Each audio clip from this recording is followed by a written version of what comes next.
Are you here by purpose or accident? तुम्ही अपघाताने इथे आलाय का काही संकल्प घेऊन आलाय?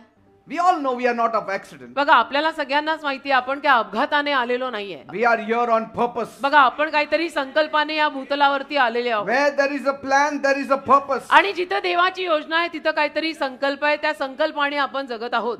Mandate was written before you were born. तुझा जन्म होण्या अगोदरपासून देवाने ती कामगिरी लिहून ठेवलेली होती तुझ्यासाठी. That's what the Bible says. असं बायबल मध्ये लिहिलंय.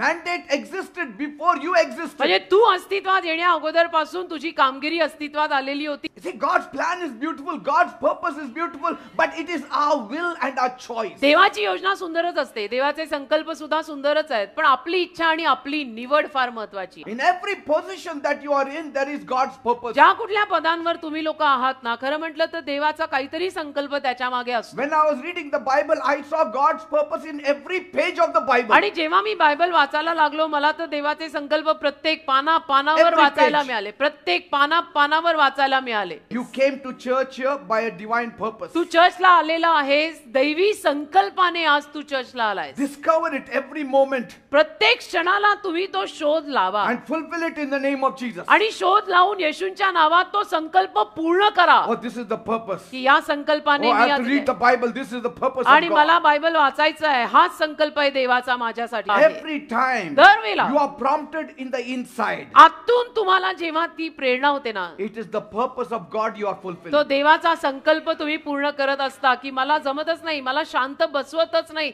मला करावंच लागेल ते. All other achievements is complementary. बाकीचं सगळं कमवणं कॉम्प्लिमेंटरी आहे. Just an addition. म्हणजे ती फक्त पडलेली एक भर आहे की आम्ही घर घेतलं, आम्ही गाडी घेतली, आमचं लग्न झालं, आम्हाला मुलं झाली, ते भरीच आहे बेटा. Focus on the main. तुम्ही मुख्य गोष्टीवर लक्ष And लावा all other achievements will just come. आणि बाकीचं सगळं कमवणं आयुष्यभरात होत राहील. Seek first the kingdom of God and His प्रथम righteousness. देवाचं राज्य आणि त्यातील धार्मिकता शोधा.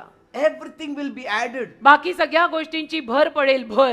Jesus even said, येशूही म्हणाले, let your light so shine among the people तुमचा प्रकाश लोकांमध्ये असा चमकू दे that they will praise the Father in heaven. की त्यांनी तुम्हाला बघून स्वर्गीय बापाचा गौरव करावा. Just shine, that's all. चमका बस.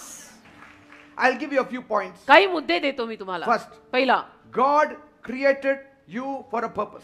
देवाने तुला काहीतरी संकल्पाने निर्माण केलं. Praise God. देवाला धन्यवाद. When you do the purpose of God, जेव्हा तुम्ही देवाचा संकल्प पूर्ण कराल ना, everything will work out together for your good. त्या सरते शेवटी तुझ्यासाठी सगळं चांगल्याकडेच होणार आहे. In other words, दुसऱ्या शब्दात, your prosperity is tied to your functioning according to God's purpose. तुझी समृद्धी देवाच्या संकल्पानुरूप जर तू काम करत असशील तर तुझी समृद्धी तिथे येणार. Second point. 2, Live for a purpose. आणि त्या संकल्पासाठी जगा. God did not just save that we may be counted among the number. No. म्हणजे देवाने आपल्याला अशासाठी तारलेलं नाहीये की आकडा वाढवायचा, आपल्याला संख्या वाढवायची नाही. No, to have a life of glory. नाही, एक वैभवी जीवन असलं पाहिजे आपलं. Through us, आपल्याद्वारे God wants to reveal His power to the देवाला world. त्याचं सामर्थ्य या जगाला प्रगट करायचं आहे. He saved you to make a very formidable impact in the place where you stay. देवाने तुला तारलेलंच अशासाठी आहे की जिथे कुठे तू आहेस तिथे तुझी एक भयंकर छाप पडली पाहिजे. And it should be intentional. आणि मुद्दामून ती छाप तू पाडायची. And so when you involve God आणि देवाला जर आपण गुंतवून घेतलं ना and get स्वतःमध्ये into His kingdom activities, आणि देवाच्या राज्याच्या कुठल्या तरी कामात कुरकुर न करता जर लागलो आपण, that work which has to be done in 10 years can be done in 1 year. तर 10 वर्षामध्ये जे काम होणार होतं ते एका वर्षात होऊ शकतं बेटा. Third point. तिसरा मुद्दा, God works His purpose out. देव त्याचे संकल्प पूर्ण करतो. God does not only work in the affairs of man, देव फक्त माणसाच्या कारभारांमध्ये कारभार करत नाही, He also controls the affairs of the whole world. देव अख्ख्या जगाचे कारभार स्वतःच्या नियंत्रणात ठेवून आहे. Praise God. देवाला धन्यवाद. The reins are in His hand. लगाम देवाच्या हातात आहे. Therefore the wicked must not assume that they can do what they want. म्हणून दुष्ट लोकांनी असे तर्क लावायचे नाही की त्यांना जे करायचंय ते लोक करणार. Whatever they do, God knows. म्हणजे दुष्टही माणसं जे काही करतात ते देवाला माहिती आहे. He will make every crooked path straight for those who are living in the purpose of G God. माणसं देवाच्या संकल्पात चालतात ना त्या माणसासाठी देव सगळे खडबडीत आणि वेडेवाकडे रस्ते सपाट सरळ करणार. Man can propose in his heart, हा मनुष्य त्याच्या हृदयामध्ये काही प्रस्ताव मागणी ठेवू शकतो but God will fulfill his ways, पण देव त्याचेच मार्ग पूर्ण करणार. because कारण his purpose has to be established on this earth. देवाचा संकल्प या पृथ्वीवरती प्रस्थापित व्हायला हवा आहे. My God is not only the owner of this earth, he is the ultimate director also of this माझा earth. देव फक्त या पृथ्वीचा मालक आहे असं नाही तर माझा देव या संपूर्ण जगाचा मालक आहे आणि मार्गदर्शक डायरेक्टर सुद्धा तोच आहे. Fourth point, चौथा मुद्दा relationship with the purpose. संकल्पाने नातं.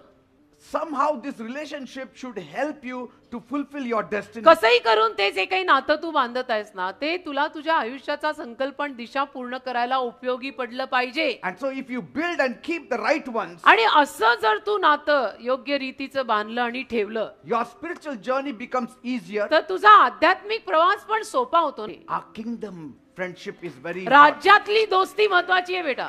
Kingdom friendship is very important. राज्यातले दोस्त आणि राज्यातली दोस्ती महत्वाची आहे.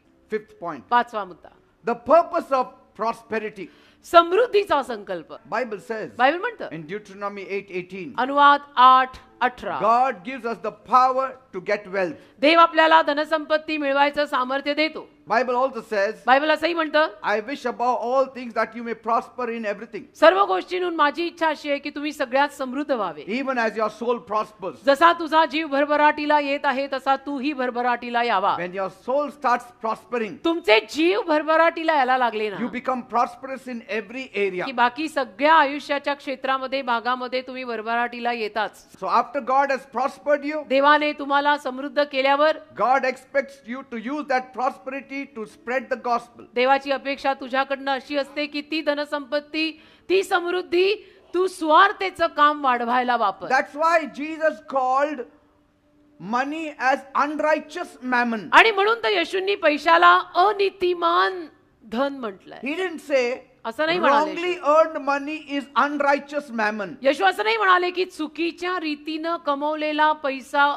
अनितिमान धन आहे. Every money is unrighteous सगळा पैसा अनितिमान आहे. if it is compared with God. देवाशी जर तुलना केली तर त्या तुलनेमध्ये सगळाच कमवलेला पैसा अनितिमान आहे. Use that unrighteous mammon, Jesus said, Yeshu for म्हणाले God's kingdom. तो अनितिमान पैसा देवाच्या राज्यासाठी वापर. Amen. आमेन.